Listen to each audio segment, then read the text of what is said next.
Muy buen día, estimado profesor y compañeros. Mi nombre es Erlimar Lobo, estudiante de Administración en nuestra Universidad de los Andes. Hoy ante ustedes haré un análisis profundo sobre la Hacienda Pública Nacional y el sistema financiero venezolano. Para iniciar, es importante establecer un concepto básico. El derecho financiero, según la doctrina, es la rama del derecho público que regula la actividad financiera del Estado, es decir, el ordenamiento jurídico que permite al Estado obtener recursos y realizar gastos. Esta actividad no es fin en sí misma, sino un medio para que el Estado pueda cumplir con sus fines esenciales. Como futura administradora, entiendo que la gestión de estos recursos es la base de la estabilidad de cualquier nación. Comenzaré con el punto A, la Hacienda Pública Nacional, su definición y regulación. Para profundizar en la definición, debemos remitirnos a la obra de Héctor Villegas, Curso de Finanzas, Derecho Financiero y Tributario. Villegas conceptualiza la hacienda pública en dos sentidos. Uno estático, que se refiere al patrimonio del Estado, sus bienes y derechos, y uno dinámico, que es la gestión misma de ese patrimonio. Esta gestión está rígidamente blindada por la Constitución de la República Bolivariana de Venezuela. Debemos destacar el artículo 311, que impone al Estado el deber de una gestión fiscal basada en la eficiencia y la responsabilidad.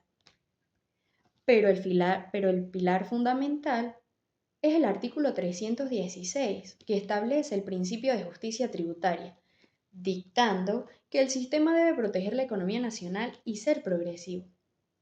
Asimismo, el artículo 317 consagra el principio de legalidad, estableciendo que no podrá cobrarse impuesto, tasa ni contribución alguna que no estén establecidos en la ley.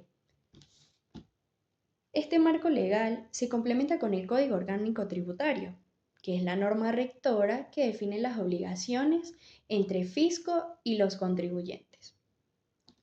En el punto B tengo las fuentes de ingresos y clasificación jurídica.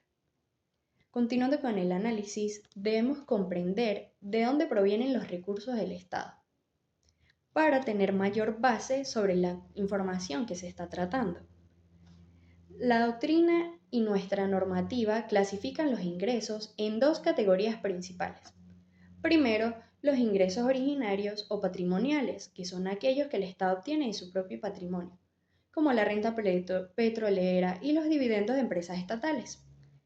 Segundo, los ingresos derivados, que son los que el Estado obtiene mediante el poder de imperio o poder tributario. Estos ingresos derivados, ¿de dónde provienen? Tienen una clasificación jurídica clara en la COT de impuestos. En la COT, como los impuestos, que serían como el IVA, o el impuesto sobre la renta, que son exacciones obligatorias para financiar los gastos generales sin una contraprestación directa. Y las tasas, que son pagos por servicios públicos específicos, como los trámites ante el SAIME o tasas aeroportuarias. También tenemos las contribuciones especiales, destinadas a fines sociales específicos como el Seguro Social o el INSES. Como señala Villegas, el ejercicio de este poder tributario debe ser equilibrado para no vulnerar la capacidad contributaria del ciudadano. En nuestro punto C tenemos la influencia del modelo económico en la generación de recursos. Esta capacidad de generación de recursos está intrínsecamente ligada al modelo económico y al sistema político. Venezuela ha transitado de un modelo rentista petrolero a uno que enfrenta desafíos estructurales profundos. La caída de los ingresos petroleros ha forzado a la hacienda pública a depender más de la recaudación interna. La interacción entre el sistema político y la realidad social ha derivado en mecanismos de captación de divisas, como el impuesto a las grandes transacciones financieras. Esto demuestra que el presupuesto actual ya no depende solamente de la renta del suelo, sino de la presión fiscal sobre el sector privado y el ciudadano. lo cual genera una tensión constante en la planificación financiera que debemos analizar desde la administración con mucha cautela.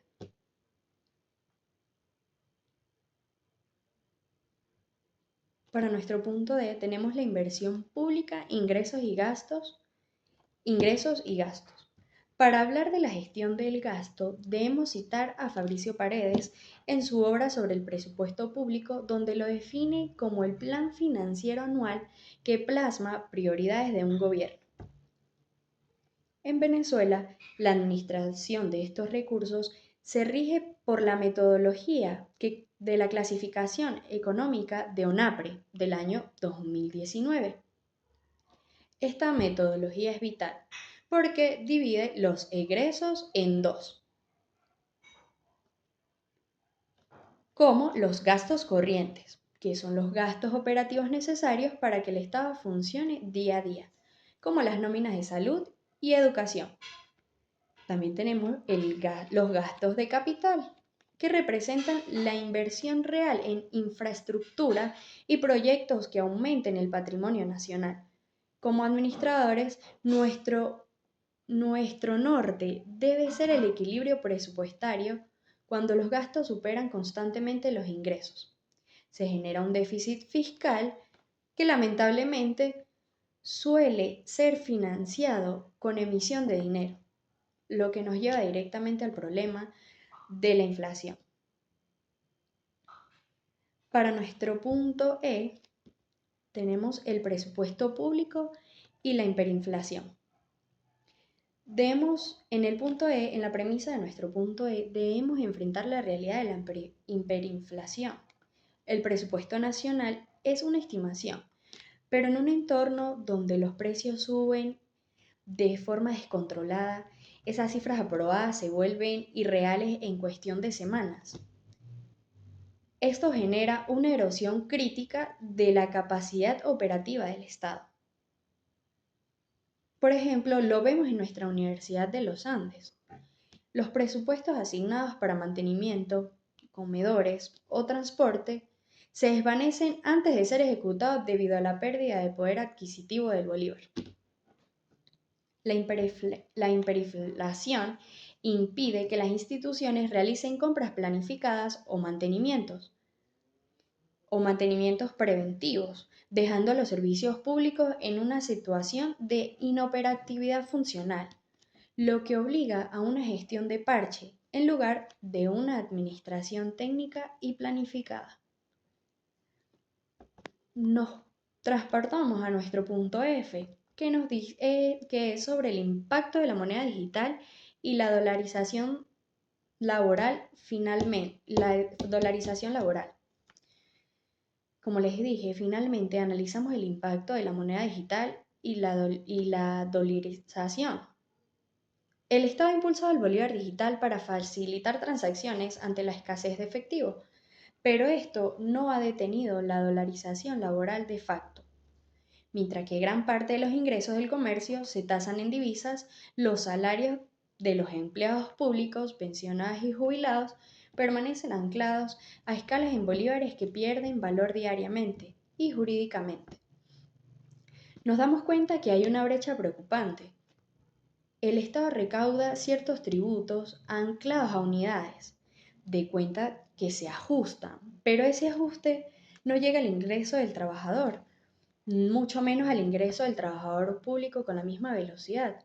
Esto genera una descapitalización de talento humano en la administración pública, forzando a los profesionales más capacitados a abandonar el sector público o el país, debilitando la estructura misma de la Hacienda Nacional Pública. Para cerrar, debemos tener en cuenta que la reconstrucción de nuestro sistema financiero requiere un entorno estricto a los principios de legalidad, transparencia y equilibrio, que nos enseñan Villegas y Paredes en su bibliografía. No se trata solo de recaudar más, sino de gestionar con ética y eficiencia para que el presupuesto vuelva a ser una herramienta de desarrollo social y no solo un mecanismo de supervivencia. Solo respetando, solo respetando el marco constitucional podremos devolverle la estabilidad y la prosperidad a nuestra nación. Es muy importante recordar que Héctor Villegas en su tratado nos advierte que el derecho financiero no debe ser una herramienta de opresión, sino un mecanismo de equilibrio. Villegas nos enseña que la capacidad contributiva es el límite infranqueable del Estado. Esto significa que el Estado no puede ni debe recaudar más allá de lo que el ciudadano puede dar sin sacrificar su existencia digna. Él sostiene que un sistema que ignora la realidad económica del individuo pierde su legitimidad. Nos enseña que la eficiencia de un sistema financiero no se mide por cuánto dinero entra a las arcas, sino cómo ese dinero se traduce efectivamente en bienestar y justicia social. Por otro lado, Fabricio Paredes nos hace una advertencia magistral sobre la política presupuestaria. Paredes sostiene que el presupuesto es la constitución en cifras. Esto significa que si la constitución promete salud y educación, el presupuesto debe reflejarlo con recursos reales. De lo contrario, el presupuesto se convierte en un instrumento vacío. Él nos enseña que un presupuesto desequilibrado es en esencia una promesa rota del Estado hacia su pueblo. Para Paredes, la transparencia no es opcional. El ciudadano tiene el derecho de saber en qué se gasta cada centavo y el administrador tiene la obligación técnica de evitar el despilfarro. Él enfatiza que en países con economías volátiles como la nuestra, la planificación flexible es la única forma de proteger el gasto social frente a la inflación, permitiendo ajustes que no sacrifiquen los programas esenciales. Estas bibliografías nos dejan una lección fundamental. La crisis de nuestra hacienda pública no es solo económica, sino técnica y moral. Villegas nos invita a recuperar la legalidad tributaria para que el ciudadano vuelva a confiar en las instituciones. Y Paredes nos insta a profesionalizar el presupuesto para que deje de ser un plan de emergencia y vuelva a ser auténtico, un plan de desarrollo nacional. Estudiar a estos autores nos permite concluir que la gestión de la hacienda pública requiere una visión de país a largo plazo. No se puede permitir que la gestión de la supervivencia diaria opaque la visión del progreso técnico. Es necesario rescatar el valor de la planificación para que el día de mañana el presupuesto venezolano pueda ser el reflejo de una nación que invierte en su gente, en su educación y en su infraestructura. Comprender estas dinámicas es el primer paso para proponer soluciones que devuelvan la estabilidad y la prosperidad de nuestro sistema financiero nacional. Con esta reflexión sobre las enseñanzas de Villegas y Paredes, doy por concluida mi exposición. Muchas gracias.